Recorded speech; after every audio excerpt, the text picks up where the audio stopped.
기도하시겠습니다. 할렐루야, 주님을 찬양합니다. 이 땅의 모든 우주 만물을 창조하시고 그 속에 우리 사람을 만드시고 그 모든 것들을 다스릴 수 있는 권한을 주신 아버지 하나님, 우리가 그 사명을 잊고 살았음을 고백하며 주님 앞에 나아갑니다. 영광과 찬송을 하나님 앞에 돌리며 하나님께서 우리에게 아버지 창조하신 그 목적에 맞는 삶을 살아내는 우리가 될 수 있는 한 해가 될 수 있도록 하나님 도와주시옵소서. 새해가 밝았습니다. 그리고 첫 번째 수요 예배로 주님 앞에 영광 돌립니다.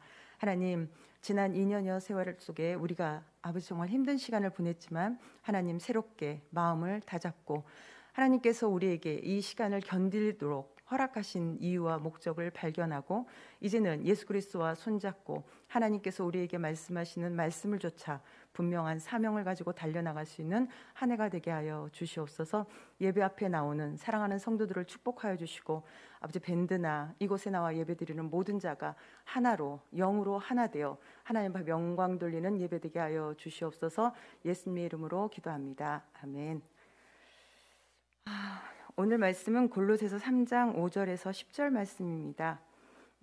지난 2021년을 마무리하면서 계속 제 마음 가운데 계속 맴돌았던 말씀이 옛사람을 벗어버리고 이제 새 사람을 입으라라는 말씀이었어요. 그래서 그 말씀을 묵상을 하면서 이 말씀을 어떻게 함께 나눌 수 있을까를 고민을 했는데 골로새서 3장 5절에서 10절 다시 한번 읽으면, 그러므로 땅에 있는 지체를 죽이라. 곧 음란과 부정과 사욕과 악한 정욕과 탐심이니 탐심은 우상 숭배니라. 이것들로 말미암아 하나님의 진노가 임하느니라. 너희도 전에 그 가운데 살 때에는 그 가운데서 행하였으나 이제는 너희가 이 모든 것을 벗어버리라. 곧 분함과 노여움과 악의와 비방과 너의 입에 부끄러운 말이라. 너희가 서로 거짓말을 하지 말라. 옛사람과 그 행위를 벗어버리고 새 사람을 입었으니 이는 자기를 창조하신 이의 형상을 따라 지식에까지 새롭게 하심을 입은 자니라. 아멘. 우리는 참 많은 첫 경험들을 많이 하잖아요. 우리나라 사람들은 특별히 첫 경험, 첫 번째들은 첫사랑, 그죠? 이런 것들을 참 좋아하는데 한 가정에서 태어나 자녀로, 형제로, 부모로 살아가는 이 모든 것들이 사실은 우리가 다 처음 경험하는 일들이잖아요. 그래서 참 시행착오도 많이 겪었고 힘든 일을 많이 겪었어요. 그러나 돌이켜보면 참 잘 감당하고 그럭저럭 잘 이기고 여기까지 왔던 것 같아요. 그러나 지금 돌이켜보면 코로나19도 그렇게 받아들이고 그렇게 시간을 보냈는가라고 생각을 해보니까 그렇지 못했더라고요. 생애 처음 겪는 코로나19라는 엄청난 바이러스 앞에 우리 인생의 중요한 시간들을 완전히 그냥 멈춰버린, 지금 2년을 생각해보면 머릿속에 남는 시간들이 없어요. 우리가 송구영신 예배를 드릴 때도 사진 한 장 띄울 수가 없었어요. 하나님 앞에 우리 2년의 시간은 무엇일까? 예수 그리스도가 이 땅에 오시기 전에 구약의 그 말라기서와 예수 그리스도의 탄생 전에 그 400년의 그 침묵의 시간들처럼 어쩌면 지금 이 시간이 하나님께서 침묵하는 시간은 아닐까? 이 코로나라는 이 바이러스를 통해서 우리에게 마스크를 쓰게 하시고 사람과 사람들 간에 만났던 침묵을 하지 못하도록 하는 이 모든 환경이 하나님이 허락하시지 않으면 하늘에 나는 참새하나도 땅에 떨어질 수 없다고 그랬잖아요. 그럼 이 시간을 견디게 하신 하나님의 이유는 무엇일까? 돌이켜서 살펴보면 또 감사하는 일들이 무지하게 많잖아요. 코로나 직접적인 어떤 밀접 접촉자가 돼서 검사받았던 사람들도 있었겠지만, 혹은 코로나라는 그런 무서운 환경 속에서 두려움에 떠는 시간을 겪어야 되는 사람들도 있었겠지만, 어쨌든 이 시간들을 통해서 우리는 하나님 앞에 다시 한번 우리의 무기력함, 우리 인간의 이 작아짐, 우리를 그 하나님 앞에서 우리를 좀 더 겸손하게 만들어주는 그러한 시간을 보내게 된 것 같아요. 그리고 무엇보다도 이제 육체적인 면에서는 마스크를 쓰니까 호흡기 질환이 있는 우리 아이들도 다 약한데 비염도 있고, 감기를 겨울이면은 재채기 하느라 정신없는데 감기가 안 걸려요. 심하게 걸리지 않고 재채기 하는 정도로 끝나게 되는 것 같아요. 우리가 참 힘들고 어려운 시간이라고는 하지만 돌이켜보면 그 속에서도 하나님의 인도하심이 있었고 하나님의 붙잡아 주심이 있었음을 우리는 고백할 수밖에 없습니다. 어려운 상황들은 늘 우리를 찾아오는 것 같아요. 아까도 말씀드렸지만 우리가 생각하지 못했던 한 가정의 자녀로 태어났는데 내가 이 가정에 태어나야지 해서 태어나지 않잖아요. 자녀도 처음이었고 부모도 처음이었고 형도 처음이고 동생도 처음이고 우리가 모든 것들을 다 처음 겪는 이 사회생활, 학교 처음 들어갔을 때, 친구를 처음 만났을 때, 사회생활을 처음 할 때 우리는 참 처음 겪는 일들을 참 많이 겪지만 그것이 처음 겪는 거기 때문에 이렇게 우리를 두렵게 하거나 우리를 아무것도 못하게 옥죄어 오지는 않잖아요. 그런데 우리는 코로나라는 이 어마어마한 바이러스 앞에 2년을 옴짝달싹 못하게 움츠러들고 시간을 보냈던 것 같아요. 그러나 이 모든 상황 속에서 모든 것을 합력하여 선으로 바꿔 나가시는 그 하나님이 계시기 때문에 우리는 다시 소망을 품을 수 있고 감사를 할 수 있는 것 같습니다. 찬양에 보면 아침 안개 눈앞 가리듯이라는 찬양이 있어요. 아침 안개 눈앞 가리듯 나의 약한 믿음 의심 쌓일 때, 지금 우리들 상황 같잖아요. 우리의 믿음이 정말 흔들리고 정말 이 상황 속에서 우리가 만약에 지금 이렇게 코로나로 이렇게 위축돼서 아무것도 못할 때 주님 오시면 어떡하지? 갑작스럽게 우리가 어떤 불의의 사고나 여러 상황 속에서 갑자기 예수님 앞에 서게 될 때 어떡하지? 라는 그런 두려움도 사실은 겪는 시간들이었던 것 같아요. 그러나 그 모든 속에서도 주님이 우리에게 말씀하시죠. 두려워하지 말아라. 내가 너와 함께 하잖니? 라고 하시는 하나님의 음성이 있기 때문에 우리는 그 속에서도 감사할 수 있는 것 같아요. 본문 말씀을 통해 나누고 싶은 말씀은 옛사람을 벗어버리고 새 사람을 입자. 어둠 속의 빛이라는 제목도 뒤에 가면 있겠지만 그 이전에 나의 이전, 옛사람을 벗어서 새로운 사람이 되어야 된다. 성경은 우리에게 계속 말씀하시기를 뭐라고 하냐면 고린도후서 5장 17절에서 말씀하셨던 것처럼 우리에게 이전 것은 지나갔으니 보라 새 것이 되었다. 새로운 피조물이 되었다라고 우리한테 끊임없이 말씀해 주셨거든요. 초등학문에 그걸 따르지 말고 이제는 예수 그리스도를 믿음으로 장성한 분량까지 자라가라라고 끊임없이 하나님은 우리에게 말씀하셨는데 지난 2년 동안 고민하고 생각했던 것들은 머물러 있었다. 옛사람이 다시 찾아왔구나. 혹은 새롭게 옷을 입었었는데 옷이 더럽혀졌구나. 그걸 빨지 못했구나. 하나님 앞에 다시 새롭게 서야 되겠다라는 그런 감동이 와서 함께 이 말씀을 나누게 되었습니다. 우리가 목욕을 다 한 다음에 새 옷으로 갈아입잖아요. 팬티, 속옷 다 벗어놓고 겉옷 벗고 샤워를 싹 하고 나와서 하루 종일 땀 흘리고 냄새나는 옷을 다시 주워 입지는 않잖아요. 만약에 깨끗하게 씻은 다음에 이전에 입었던 하루 종일 일했던 옷을 입는다면 냄새가 날 거예요. 씻었는지 모를 거예요. 우리가 예수 그리스도를 통하여서 새로운 피조물이 되었는데 새 사람이 되지 못해서 옛사람의 옷을 다시 주워 입는다면 우리가 크리스찬인 것을 사람들이 알지 못할 거예요. 옛사람의 그 냄새가 여전히 나기 때문에 예수 그리스도의 보혈로 씻음받은 우리는 옛사람의 옷을 벗고 새 사람의 옷을 입어야 합니다. 사단은 끊임없이 속삭이는 것 같아요. 사모가 되었고 목사가 된 지금도 제 마음을 믿음을 흔들 때가 있어요. 제가 우리 아이들을 보면서 좀 그런 생각을 해요. 우리 모태신앙이고 이렇게 신앙 안에서 자란 우리 아이들은 견고함이 있어요. 이렇게 요동치는 걸 잘 못 느끼거든요. 근데 저는 믿음이 막 요동치는 저 자신을 발견할 때가 많아요. 믿음이 지금은 막 충만해갖고 와 할 때가 있는데 어느 순간에는 완전히 바닥으로 꼬꾸라져가지고 지금 내가 믿음이 있는 거야? 라고 의심하게 만드는 그런 상황들도 오는 거예요. 사단은 끊임없이 속삭여요.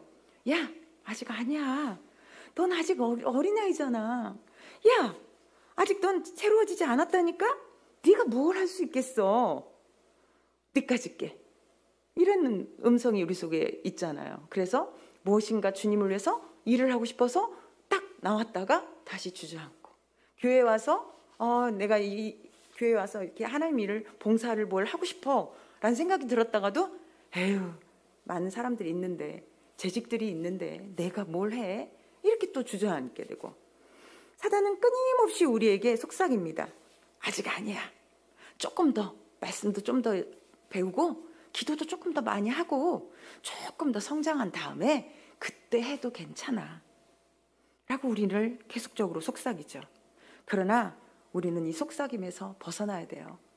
예수 그리스도를 믿고 나서 그 자리에서 우리가 예수 그리스도의 보혈의 피로 죄사함을 받은 즉시 우리의 옛사람은 벗어지고 새 사람을 입게 되는 거거든요.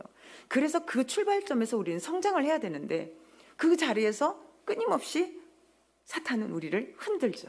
제가 어릴 적 한 7살, 그때가 7살 초등학교 들어가기 바로 직전이었으니까 6살, 7살 그때였던 것 같아요.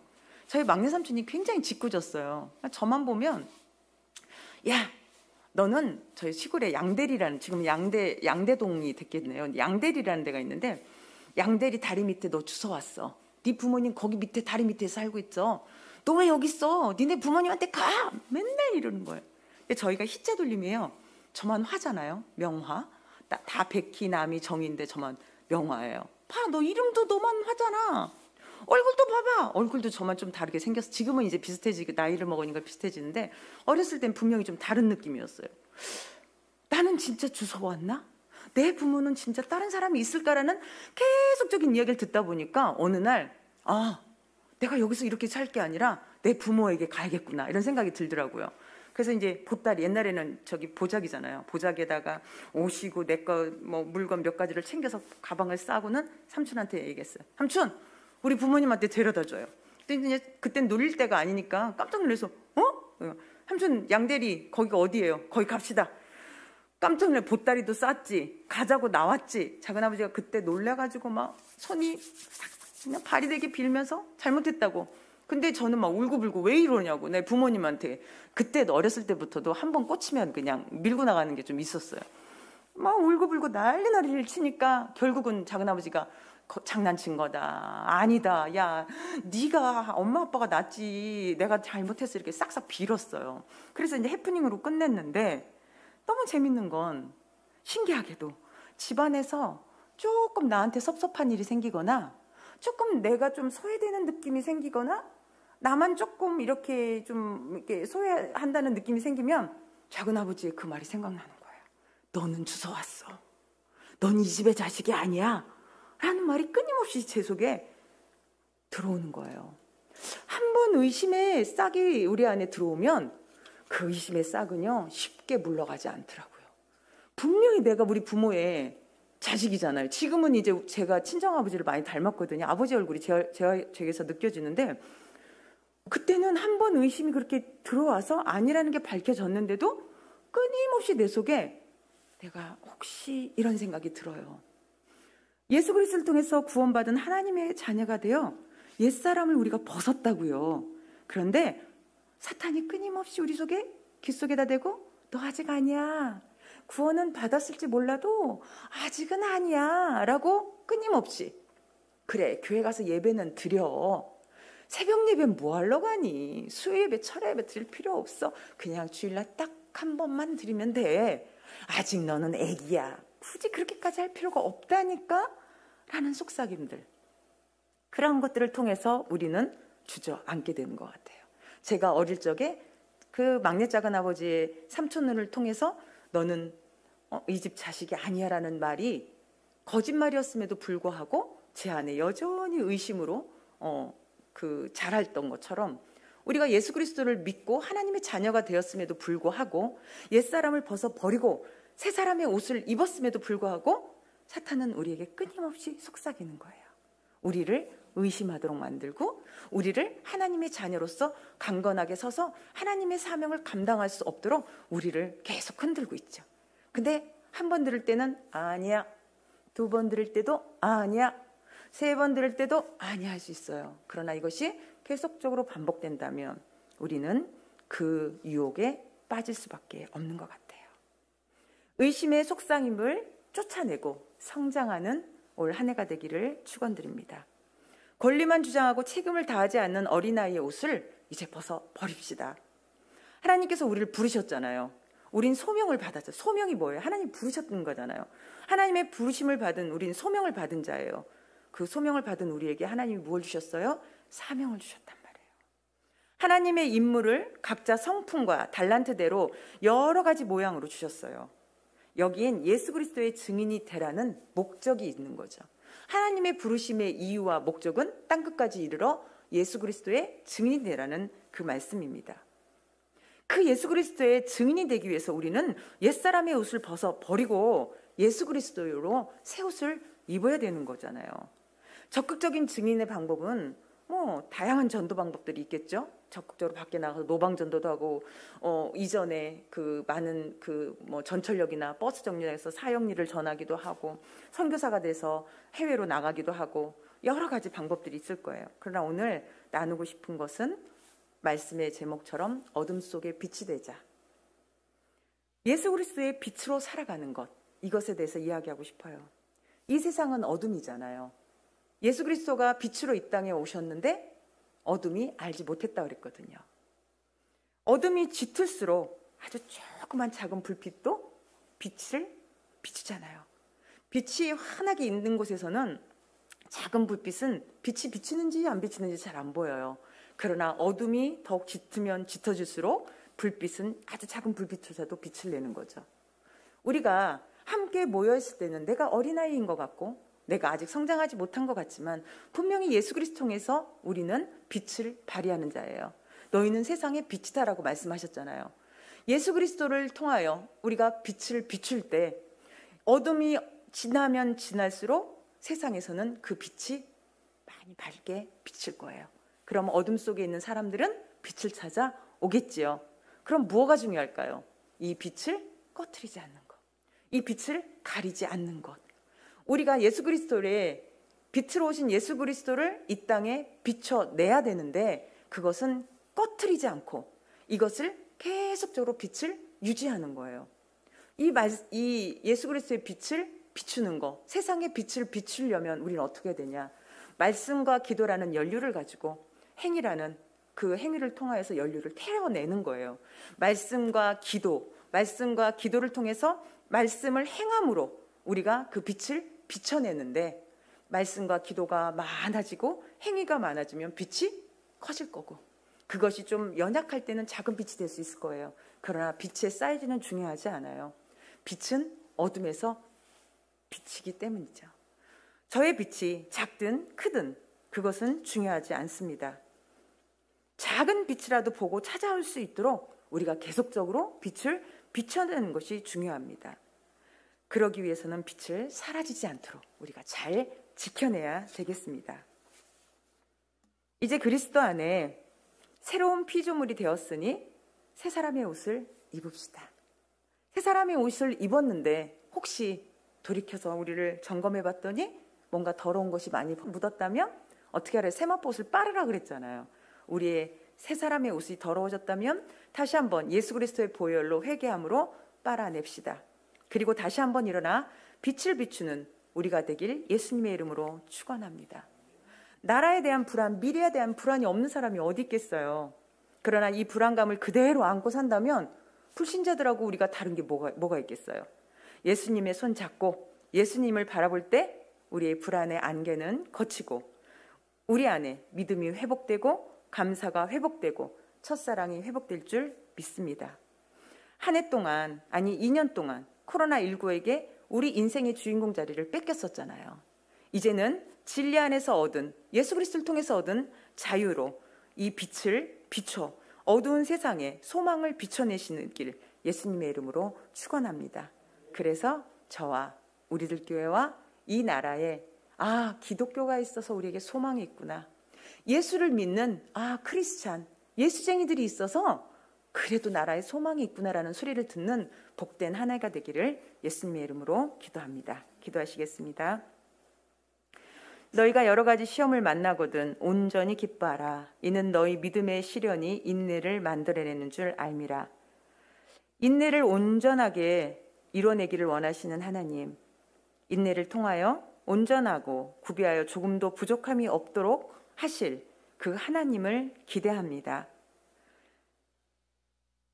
이 현장에 머물러 있는 신앙 생활에서 우리가 성장하길 소원합니다. 옛사람 구습을 벗어버리고 예수 그리스도의 새 사람으로 옷을 입어 예수 그리스도의 빛을 비춰내는 하나님의 자녀가 되게 하여 주시옵소서. 어두운 세상의 빛을 오신 예수 그리스도의 작은 빛이 되어 비추는 사명을 우리가 온전히 감당하게 하여 주시옵소서. 주님 오실 그날까지 주신 사명 잘 감당하는 우리가 되도록 주님께서 친히 도와주실 것을 믿고 감사드리며 예수님의 이름으로 기도합니다. 아멘. 기도하시겠습니다.